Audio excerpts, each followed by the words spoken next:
안녕하세요. 사사이 사람 사는 이야기 오늘의 사연입니다. 안녕하세요. 고등학생 두 아들을 둔 워킹맘입니다. 사람들이 흔히들 말하길 사람 앞일은 알 수 없다고들 하잖아요. 하지만 전 제 삶이 지금처럼 평탄할 거라 자부하며 살아왔는데 생각지도 못했던 사건이 발생해 버렸어요. 큰 사건에 제 마음은 한순간에 태풍의 눈이 휘몰아친 것처럼 복잡해졌고 소위 애들 말로 멘붕 상태에 빠져 너무나 힘들었는데요. 제 삶의 가장 큰 시련이었던 그 얘기를 해볼까 합니다. 신랑과 전 연상연하 커플로 처음 남편을 알게 된 건 고등학교 시절 절친한 친구인 에란의 집에 놀러 갔을 때였습니다. 에라에게는 6살 많은 오빠가 있었는데 취업하여 일을 하는 통에 평소 에란의 집에 놀러 가도 마주쳤던 적은 없었어요. 전 외동이었던지라 오빠에 대한 환상이 있어 친구에게 가끔 물어봤는데 에라는 나이 차이가 많이 나 별로 친하지도 않고 관심도 없다고 말하더군요. 또 나이 차이가 나기 때문에 오빠라기보다는 아빠의 대리인처럼 느껴진다며 굉장히 어려운 사람이라고 얘기를 했어요. 에라는 주변 사람들도 잘 챙길 정도로 따뜻하고 착한 아이인데 자신의 오빠에 대해 관심이 없다는 얘기를 듣고 조금 의아했지만 나이 차이가 많이 나 남매 사이가 어색한가 보다라고 생각하고 넘겼어요. 이후 입시 공부를 함께하기 위해 주말에도 에란의 집에 들리게 되었고 그때 오빠를 처음으로 마주하게 되었는데요.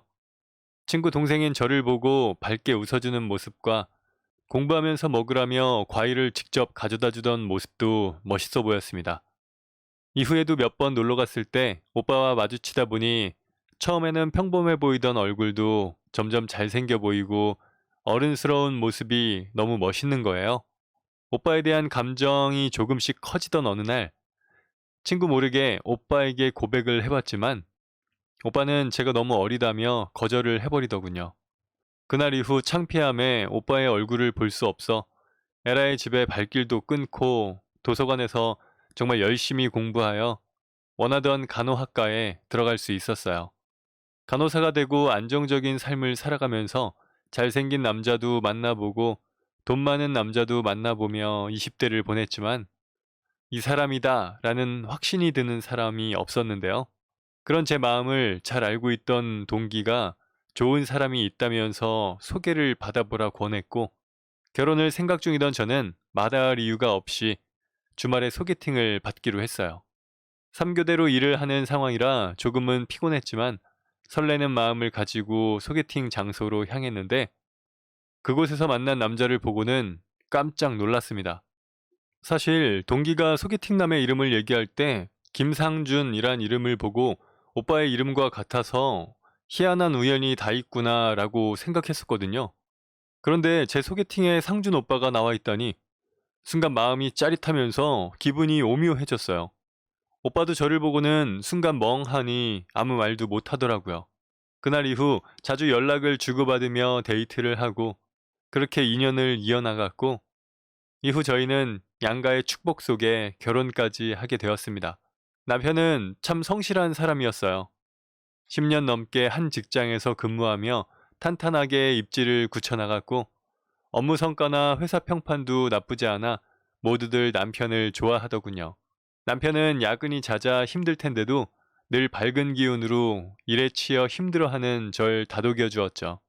그런 밝은 모습을 보며 참 배울 점이 많은 사람이구나. 남편과 닮은 아이를 낳으면 행복하겠다라는 생각이 들 즈음 쌍둥이가 제 뱃속으로 찾아왔습니다. 아이를 낳고 4배로 행복해진 저희 부부는 지금껏 두 아이를 어려움 없이 키우기 위해 남편과 맞벌이를 하면서 그 누구보다 완벽한 가정을 꾸렸는데요. 근무 특성상 새벽이나 야간 근무가 많아 아이들 걱정이 되었지만 남편은 제게 걱정 말라면서 제가 없는 시간 동안 아이들을 잘 케어해줬어요. 그런 신랑의 모습을 보니 고맙기도 하고 대견하기도 한 마음이 들면서 내가 남편 하나는 잘 만났구나 라는 감사한 마음이 생기더군요. 아빠와 함께 지내는 시간이 많아서인지 아들들은 다른 집과는 다르게 아빠를 너무 좋아하고 친구같이 지내주었어요. 부자간의 합이 얼마나 잘 맞는지 그 흔한 중2병도 없이 무사히 넘기고 고등학생이 되어서도 주말에는 함께 등산을 다니는 등 아주 죽이 척척 맞는 부자관계의 모습을 보여주었죠. 특히 애들은 남편이 던지는 아재 개그를 너무 좋아했는데요. 새로운 아재 개그를 찾으면 제게와 들려주는 등 저를 웃기기 위해 노력했는데 그 모습을 보고 있노라니 마치 아들 3명을 키우는 것 같더군요. 이런 소소한 행복 덕분인지 늘 제 마음에는 평안과 행복이 가득했고 주변 사람들도 이상적인 저희 가족의 모습을 부러워했죠. 애들이 고3이 되고 공부하는 시간이 길어져 남편과 함께 다니던 등반을 함께 가지 못하게 되었고 함께하는 시간이 적어져서인지 어느 순간부터 아들들과 남편의 사이가 서먹해졌어요. 고3이 된 아이들은 남편에게 진로에 관해 얘기를 자주 털어놨는데 남편의 긍정적인 답은 아이들에게 큰 도움이 되지 않았는지 아빠는 뭐든 다 좋대. 됐어요. 라고 말한 뒤부터는 진로에 대한 얘기나 공부에 관한 질문들을 일절하지 않았어요. 아이들의 갑작스런 행동 변화에 저 역시 많이 놀랐지만 제가 받은 충격보다는 신랑이 받은 상처가 더 컸나 봐요. 변한 아이들의 태도로 상처받은 남편을 위로해봤지만 신랑은 좀처럼 우울감을 떨쳐내지 못한 것 같았고 주말에도 회사 업무가 남았다면서 일부러 밖에 나가 시간을 보내는 것 같았어요. 그렇게 지내던 어느 날 남편은 동네 순찰대에 지원하고 싶다며 제게 허락을 구하더군요. 신랑의 일 자체가 야근이 잦은 탓에 순찰까지 하면 너무 피곤할 것 같아 초반에는 하지 말라고 말렸어요. 또 요즘 세상이 너무 흉흉하다 보니 야간에 순찰을 도는 것이 위험할 것 같다며 허락을 해주지 않았습니다. 저의 완고한 반대에 남편은 근래에 자신의 마음이 너무 작아졌다면서 조금이라도 활동적인 일을 해보고 싶다며 말을 하더군요. 그리고 자원봉사를 할 때 같이 돌아주는 순찰대원들이 있기 때문에 안전도 보장이 된다면서 걱정 말라며 절 설득했어요. 남편의 간곡한 설득에 대신 건강에 무리가 될 것 같으면 당장 그만두는 거야 라고 얘기했고 신랑은 알겠다면서 절대 무리하지 않겠다고 저와 약속했습니다. 그날 이후 남편은 주 2회 정도 순찰을 돌기 시작했는데요. 그곳에서 동네 친구를 사귀어 순찰하고 가볍게 맥주도 마시고 들어오고 주말에는 합이 맞는 사람들과 등산도 다니며 다시 활력을 찾는 것 같았어요. 남편이 순찰 자원을 시작한 지 4달이 조금 지났을 무렵 그때부터 남편에게 조금 이상한 점이 발견되기 시작했습니다. 신랑은 순찰 시간에 맞춰 야근을 끝내고 오는 경우가 많아 종종 셔츠를 입고 돌아다녔는데 어느 날부터 진한 향수 내음을 옷에 묻혀 들어오는 일이 늘어났어요. 그런데 그 향이 뭐랄까? 보통 남자 향수는 향이 진하고 무거운 느낌이잖아요. 그런데 남편이 묻혀오는 향은 달콤하면서도 잔잔한 꽃냄새가 나는 것이 누가 맡아보아도 딱 여자 향수의 냄새더군요. 처음에는 함께 돈 봉사자들 중에 여자가 섞여 있어 그런가 보다 생각했습니다. 하지만 그 이후부터 셔츠 안쪽에 립스틱 자국이 살짝 찍혀 있는 날도 있는 거예요. 설마 설마 하면서 어떻게든 합리화를 해보려고 했죠.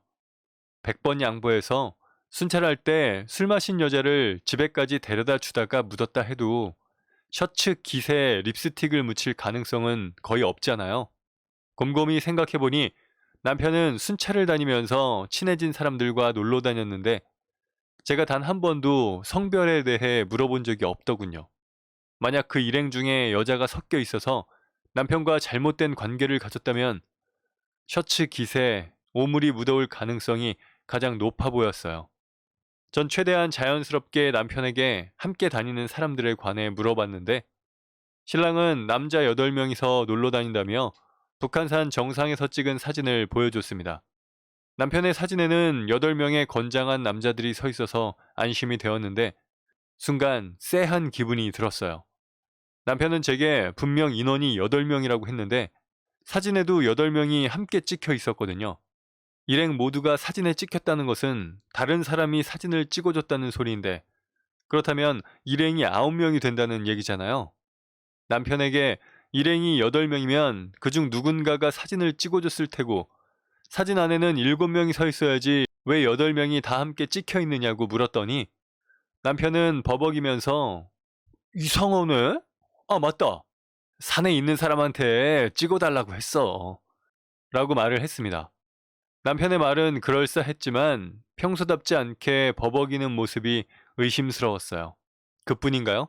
남편은 생전하지도 않던 콧노래를 부르며 출근 준비를 서두르기도 하고 쓰지도 않던 화장품을 바르며 외모에 신경을 쓰기 시작하더군요.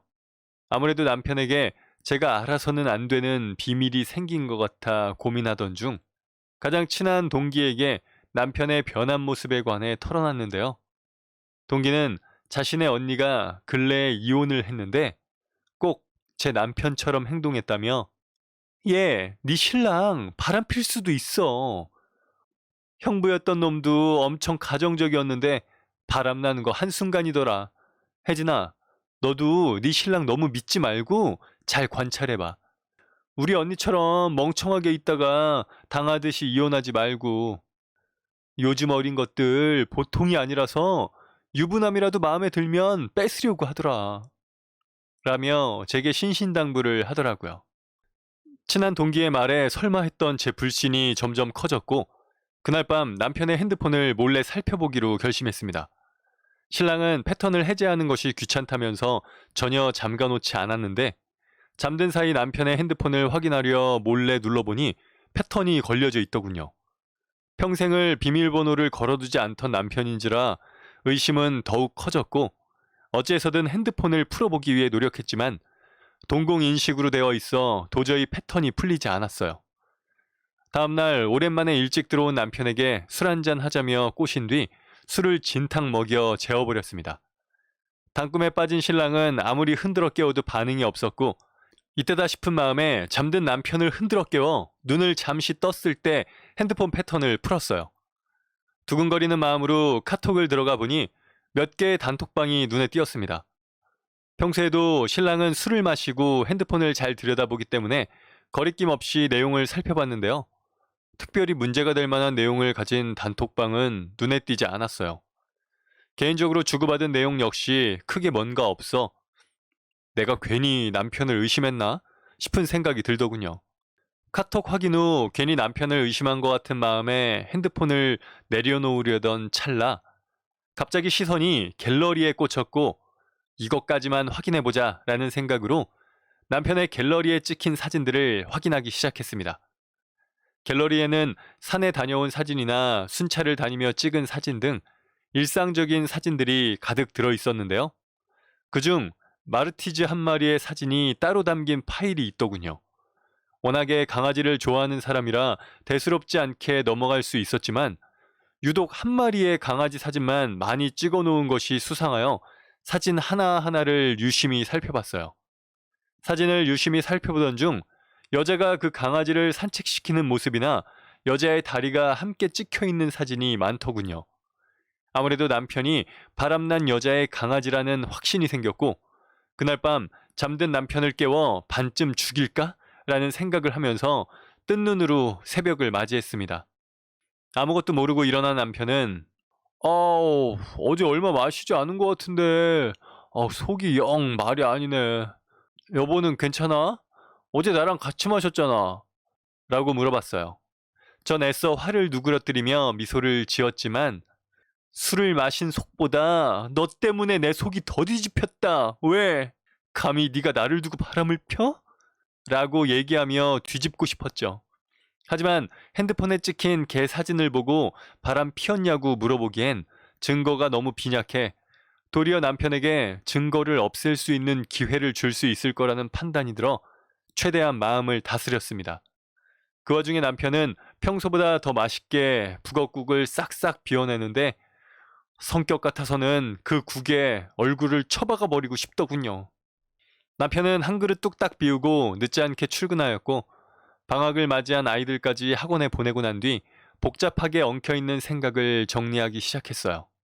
남편의 외도가 사실로 다가온 이상 남편과 함께 살아가는 것이 어려웠지만 곧 애들 대학도 보내야 하고 앞으로 신랑의 자리가 필요한 일이 많을 터라 무작정 이혼을 할 수도 없는 상황이었죠. 고민 끝에 우선 바람 피우는 상대를 알아보고 대책을 마저 세우자는 결심이 생겨 그날부터 비번인 날마다 남편을 미행하기 시작했습니다. 남편은 주변 상황에 조금 둔한 성격이라 제가 따라다니는 것을 전혀 눈치채지 못하는 것 같았어요. 남편은 성실히 출퇴근하는 것처럼 보였는데 이상하게 점심시간만 되면 밥을 먹는 것이 아니라 차를 타고 어디로 향하더라고요. 요즘에는 점심시간에 짬을 내 바람을 피운다더니 아무래도 남편이 밥도 먹지 않고 그런 짓을 하고 다니는 것 같았죠. 서둘러 남편을 따라가 봤지만 어찌나 빠르게 달리던지 매번 놓쳐버렸어요. 몇 번 남편을 놓치니 약간 약이 오르기도 하여 최대한 집중하여 남편의 차를 바짝 뒤쫓은 결과 남편의 목적지까지 무사히 따라가게 되었습니다. 정신없이 달려온 집에서 멀지 않은 시장 근처였는데 남편은 서둘러 시장 근처 상가로 부랴부랴 들어가더군요. 서둘러 들어가는 신랑을 놓치지 않기 위해 쫓아 들어갔는데 남편이 들어간 곳은 예쁜 커피숍이었어요.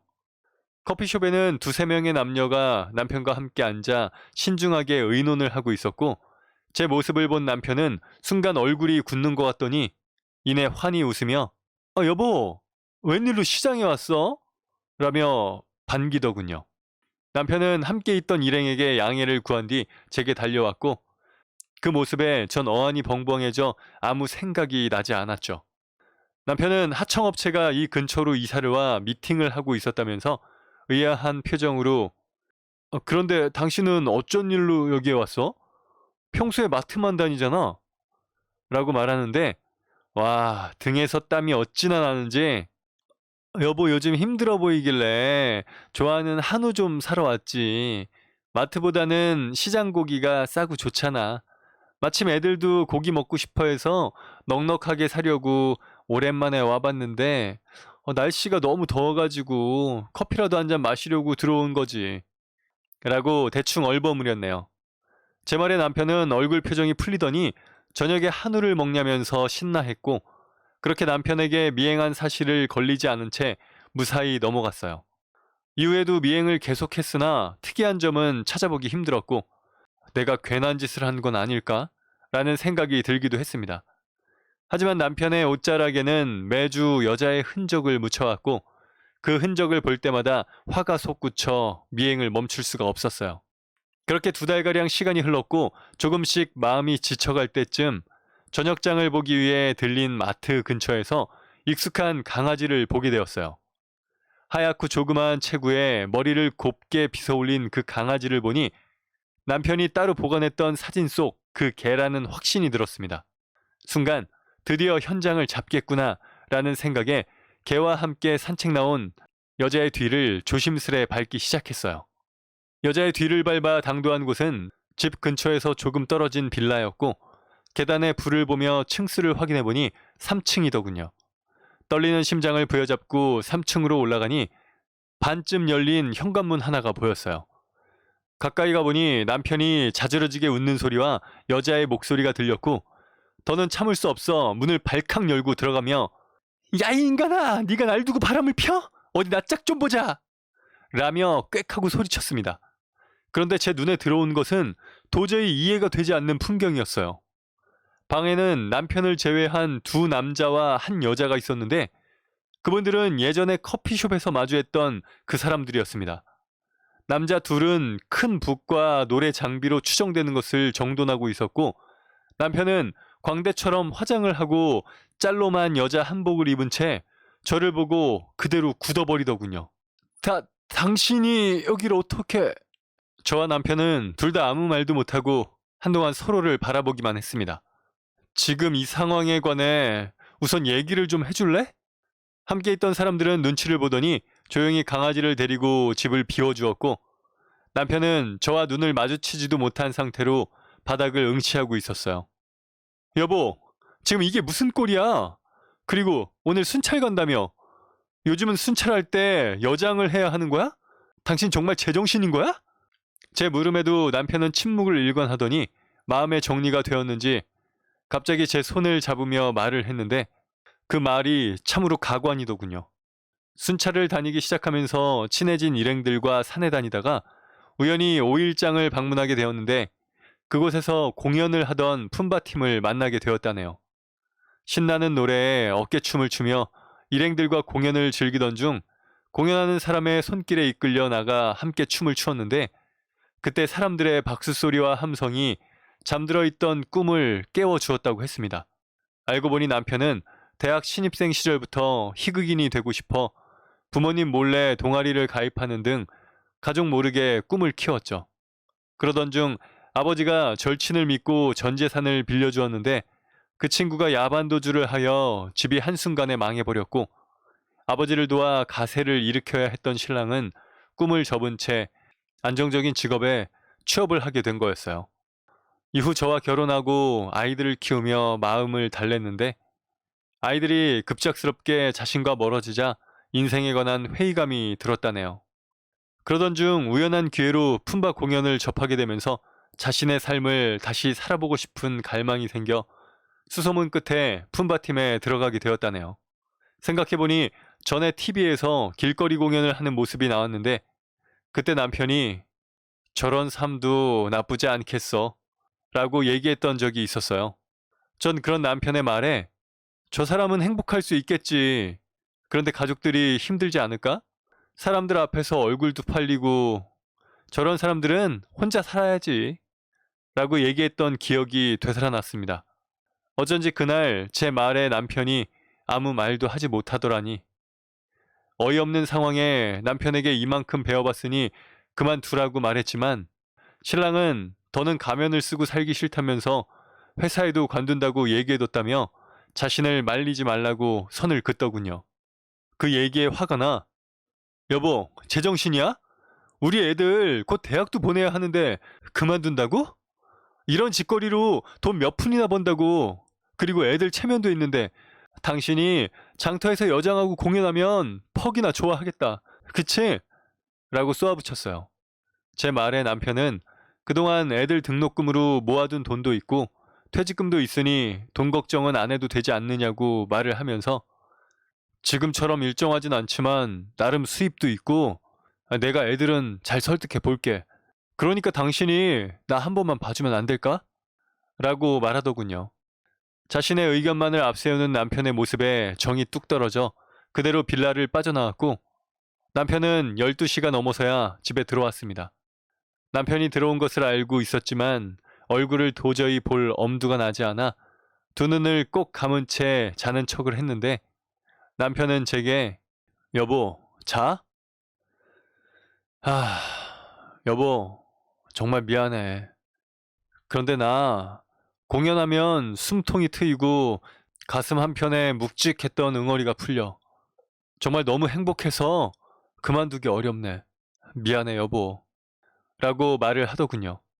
그 말에 화가 나면서도 짠한 기분이 들었지만 제 상식으로는 도저히 받아들일 수 없기에 모른 채 하고 남편을 등진 채 잠이 들었습니다. 토끼잠을 자고 새벽 근무를 나가는 동안 별 생각이 다 났어요. 앞으로 남편과 함께 살 수 있을까? 이혼하면 아이들이 받을 상처가 클 텐데 어떡하지? 아이들에게 아빠가 공연한다는 것을 어찌 말해야 할까? 앞으로 주민들 얼굴을 어떻게 보며 살아야 하는지 이게 무슨 망신이야? 애들이 원하는 대학도 집 근처라 다른 지역으로 이사를 하게 되면 통학길이 너무 길어져서 힘든데 이거 어쩌지? 이런 생각들이 온종일 머릿속을 맴도는데 그날은 어찌 근무를 했는지조차 기억이 나지 않을 정도네요. 고민하는 동안 남편은 회사를 완벽하게 정리했고 품바팀과 함께 공연을 다니기 시작했어요. 애써 남편을 모른 척하며 지냈는데 그 모습을 눈치챈 아들들이 제게 무슨 일이냐며 자신들도 알아야 하지 않겠느냐며 말을 걸더군요. 애들한테 말할 용기가 나지 않아 차마 입을 떼지 못하고 있었는데 남편이 안방에서 나와 애들에게 사실대로 얘기를 했고 모든 얘기를 들은 아들들은 도저히 이해할 수 없다며 적어도 가족들과 의논은 했어야 했다면서 비난을 했어요. 이후 아들들은 남편을 모른 채 하며 지냈는데 어느 날 애들이 제게와 아빠를 이해해주면 안 되겠냐고 말을 했습니다. 자신들도 아빠가 이해가 되진 않았지만 아빠의 공연을 보니 너무 행복해하는 모습에 가슴이 아팠다네요. 자신들이 평생 아빠의 얼굴을 보며 살았지만 공연할 때 행복감과 희열에 차 있는 그런 표정은 처음 봤다면서 엄마, 우리 가족이잖아. 우리가 아빠 응원해주자. 라며 절 설득하기 시작했죠.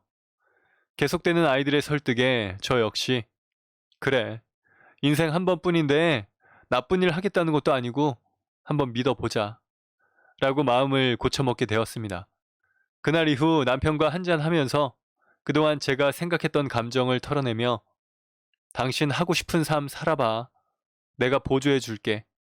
라고 말했어요.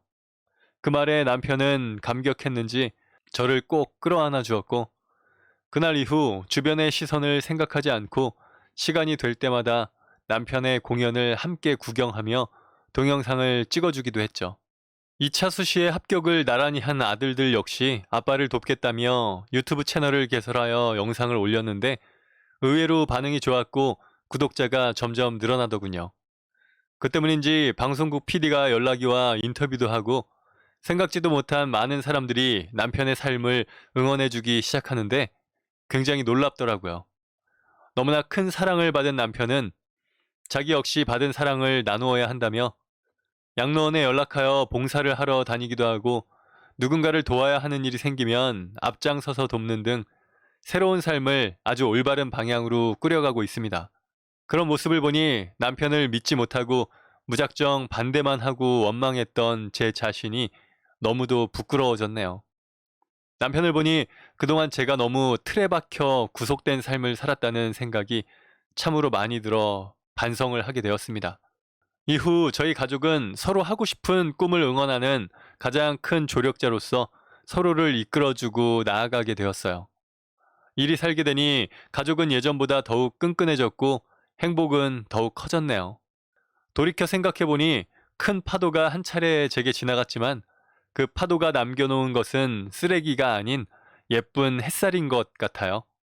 지금 현실과 맞지 않는 꿈 때문에 고민이 되신 분이 계시다면 한 번뿐인 인생 자신의 꿈을 한번 펼쳐보는 시간을 가져보는 것도 나쁘지 않은 선택이 되실 거예요. 그 결과가 성공이면 좋겠지만 실패를 하게 되더라도 그 안에서 보석 같은 경험을 배워 더욱 좋은 사람으로 성장할 테니까요. 긴 글 읽어주셔서 감사합니다. 네, 오늘 사연은 여기까지입니다. 사람 사는 이야기. 채널 구독과 좋아요, 알림 설정 부탁드립니다. 감사합니다.